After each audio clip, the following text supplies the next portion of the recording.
I to treba prepoznati i tome se treba odupreti. Upravo dolazimo sad na to pitanje. Pošto znamo za delovanje sekti ovde, vi ste rekli zakon nažalost je poništen za homoseksualce koji je bio ranije pozitivan, sad si već na neki način, to je bio ovaj zakon je prelazna faza da se oni priznaju.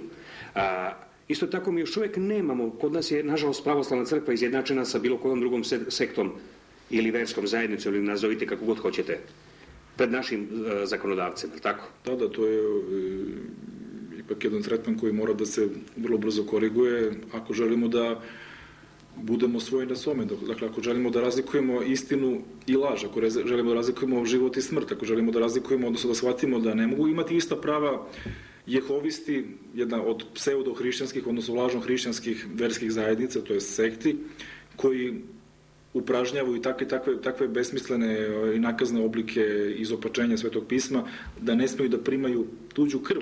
Da. Dakle, ne smeju da primaju transfuziju. Sjetimo se pre nekoliko godina u Zaječaru da je jedan jehovista zabranio da njegovo dete na operacionom stolu primi krv posle jedne banalne operacije i taj mladić je umro. Ako je on takav bio prema svom rođenom detetu, pa kakav bi tek bio prema tuđoj deci? Da. I to moramo da shvatimo, da tu nema šale, da se to otrglo kontroli. Ako postoji preko 250 raznih organizacija koje mogu da se podvedu pod tretman, odnosno pod etiketu verskih sekti, onda vidimo da je i tekako šala odavno prestala, odnosno da je nikad nije bilo.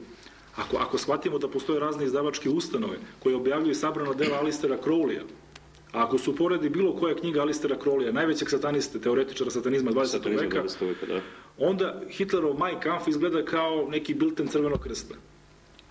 A sabrana dela Alistera Crowleya objavljuju se u Beogradu, objavljuju se u okviru izdavačke kuće Ezoterija i mogu se kupiti maltene u svakoj bolje snabdevenoj knjižari u Beogradu. I to jako dobro opremljena, a jako jeftina. Sad tvrdim povezom, dakle, luksuzno štampana i po veoma povoljnim cenama. I mnogo je strašno to, oprostite sad što sam, kad govorimo o tome, i Jehovini svedoci dele brošure, vrlo su agresivni, dolaze ljudima na vrata, na prag, i svi imaju, sve te njihove brošure ili štampani materijali, onaj ko se razume u to, bar mi koji se bavimo novinarstvom ili pisanjem ili izdavanjem knjiga, dobro znamo kad koja knjiga koliko vredi, bar ta oprema i koliko ta knjiga košta. Odakle je tolika silna sredstva? Naravno, oni su finansirani iz inostranstva, to je opšte poznato, njihove centrale se nalaze van prostora i čak i bivše Jugoslavije i to se štampa u enormnim tiražima koji se mere sa ne stotinama hiljada primjeraka, nego sa milionima primjeraka. Uzmemo primjer samo njihovog časopisa Kula stražara, odnosno časopisa Probudi se, sve su to u centrima, recimo u Beču, u Austriji, u nekim drugim zemljama štampa na stotinama svetskih jezika i onda se uvozi i deli se na našim ulicama, odnosno u našim kućama.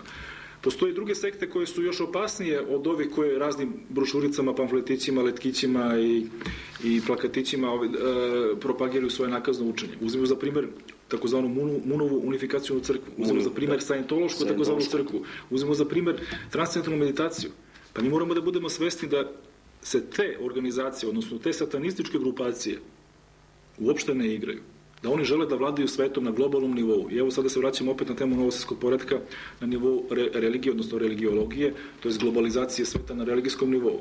Sajentolozi su 95. godine registrovali 60 i nešto imena, odnosno oznaka, koje niko ne sme da koristi ako proteknu 5 godina. Među tim oznakama nalazi se i 2 krsta koji su rađeni u onom starom stilu sa prepletajima. Evo, ovo je kopija glasnika intelektualne svojine, broj 5 za 95. godinu. Oni su to registrovali, platili su hiljade i hiljade dolara za registraciju. Među tim oznakama se nalazi, evo još jedno krsta ovde, se nalazi i čin, tradicionalni čin general majora, svejedno u policiji ili u vojsci. Dakle, oni mogu posle ove godine, posle 2000. godine, da eksploatišu sve ove oznake i sve ove nazive. Naravno, tu ima puno, evo, Scientometric, onda inicijali Ron Hubbard, osnivač Scientologije. Ako je neko spreman da toliko para uloži, dakle, on želi da vlada, oni se još uvijek nisu eksponirali javno, ne računajući ove registracije. Dakle, su još uvijek relativno nepoznati. Da, još uvijek nisu pokazali svoje sedište, još uvijek nisu pokazali svoje glavne ljude na teritoriji Savezne Republike Jugoslavije, dakle još uvijek nisu pokazali svoje pravo lice. Znamo li ih mi, možemo li reći jedno bar ime? Pa mi možemo prepoznati neke I na koji način se oni prepoznaju? Oni se prepoznaju pre svega po tome što žele da Srbija bude kloaka novog svetskog poretka, dakle da bude deponija u svakom pogledu, u duhovnom pogledu što će tu vršati razne sitne sektice i obavljati, dokusirivati čarečenje duhovnog tkiva pravoslavnog srpstva. Time što će vršiti razne politikanske, partijaške sekte koje će također služivati pravoslavno srpstvo u ime demokratije i demokratizacije. Time što će vršljati razne interventne trupe, odnosno vojska novog svetskog poretka. Da li će se zvati NATO ili će se zvati SFOR, svejedno, u svakom slučaju to su interventne jedinice novog svetskog poretka. Prepoznaju se po tome što se zalažu, evo vam primer samo, Ljubomira Mađara. Ja ne kažem da je on scientolog, ja ne kažem da je on pripadnik neke sekte, ali ja kažem da je on adept, odnosno čovek koji propagira ideje novog svetskog poretka. On kaže u intervju u Dnevnom telegrafu dok je izlazio u onom subotnjem dodatku DT magazin, iz toga sećate, kaže u jednom intervju da treba ukinuti vojsku Jugoslavije, da ona nije potrebna uopšte. Kaže šta će nam vojska Jugoslavije, šta će nam policija? Kaže u budućim sukobima i onako ćemo biti poraženi, svi će nas pregaziti, nema potrebe da se branimo. Pa zar to nisu ideje novog svetskog poretka? Zar ideje mnogih političkih prvaka, takozvanih lidera, odnosno liderčića, danas koji moramo spomenuti program Nove demokratije, nažalost, koji je jako čudan, koji čak govori da Srbi nisu sposobni sami sobom da vladaju, da bi nama trebao da dođe stranac koji bi vladao. To stoji u njihovom programu. To je otvorena... To su posle prikrili. To nije izdaja, to je veleizdaja. Pa u danas, od pre nekoliko meseci, na primjer, ako ovde možemo da vidimo i koji je datum, dakle sve ovo što govorim, to može da se verifikuje, to je da se proveri. Konkretnim dokazima. Ja ne želim da nekom oduzimam novac, odnosno da gubi novac i da se usmerava u dobrotvorne svrhe pravoslavno srpstvo, zato što bi onda izgubili, ako bi tužili bilo koga, ili meni, ili nekog sličnih istraživača, što se tiče ovih tema.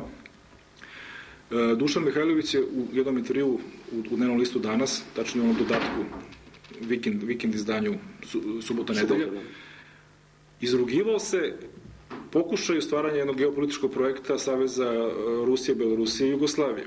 I kako je on tako karikirao? On ima prava da geopolitičkim sredstvima osporava taj projekat. Niko to njemu ne zabranjuje. Dakle, da geopolitičkim i geopolitikološkim argumentima to osporava. A on je rekao, pa eto tu skupljaju se Rusija, Belorusija i nebeska Srbija. Znači, to je satanizam. On se izruguje nebeskoj Srbiji. On ili ne zna šta radi, ili ako zna, ja o njemu. Pa uzmite, na primjer, samo opet jedan od mitova novog svetskog poretka, takozvana slobodna štampa, odnosno nezavisna štampa. Evo primjer sam. Primjer ovog nesrećnika, neka mu je Bog milosrdan, kao što će biti i nama, što reče jedan vladika, Ćuruvije, koji je u listu Evropljanin, koji je uređivao, objavio satanističku reklamu koju nijedan nedeljnik u Srbiji nije hteo da objavi. Evo, pogledajte, molim vas da zoomirate i fokusirate, ako možete... Da, raspeti Hrist drži pager. Drži pager. Dakle, montaža, detalj ikone, raspeće Hristovo. U desnici Gospoda Isusa Hrista, raspetog i vaskrslog, nalazi se pager. I to je objavljeno kao duplerica. Nijedan nedeljnik to nije hteo ili nije smeo da objavi. On je to objavio maltene neposredno pre svoje smrti.